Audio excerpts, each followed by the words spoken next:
New York Mayor Michael Bloomberg arrives in Jerusalem today to dedicate the refurbished Magen David Center, named in memory of his father, with the placing of a mezuzah on the entrance door. The newly renovated building features pedestrian walkways, access roads, and separate parking levels for private automobiles and MDA emergency service vehicles, significantly improving Magen David Adom's ability to get its ambulances on the road to answer urgent calls. In addition to new quarters for crews, a training center and classrooms, offices and meeting rooms, there will also be a new dispatch center utilizing the latest GPS technology that can pinpoint the exact location of every building in the city.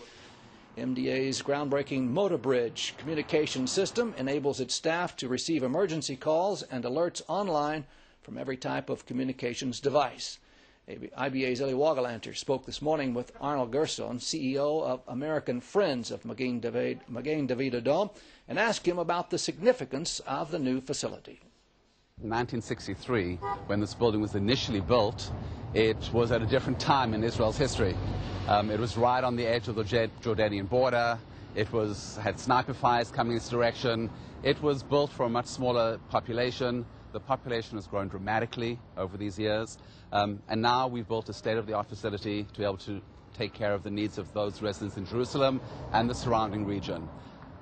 Is this the headquarters of the entire country? No, this is the only headquarters of Jerusalem. Jerusalem is our busiest station.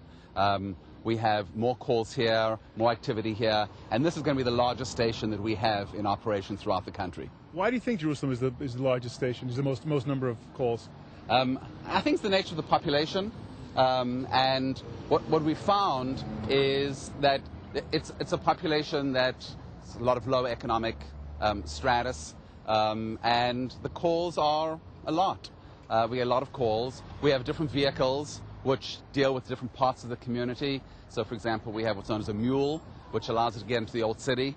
Very narrow, which kind of can go through those narrow streets. So we have unique vehicles for Jerusalem, which are unusual, but they're called on and used often. Does that mule have signs on the side of it saying it's a Mada mule? No, it doesn't say Mada mule, but you can tell by looking at it. It's unusual because it can only take one person on a stretcher. It's really small, and you see it in action. It's amazing to watch it. Everyone knows it as one of the first respondents in a case of terror, of course. But Magen David Adom is a lot more than that. What are the main things that MADA addresses? Well, MADA is the officially designated organization that's required to respond to any calls that come when you dial 101. We're required by the government to do that. We're the only organization that's required to do that. So it's everything. We've had babies being born in ambulances, which is obviously very exciting and refreshing, very different from terrorist attacks.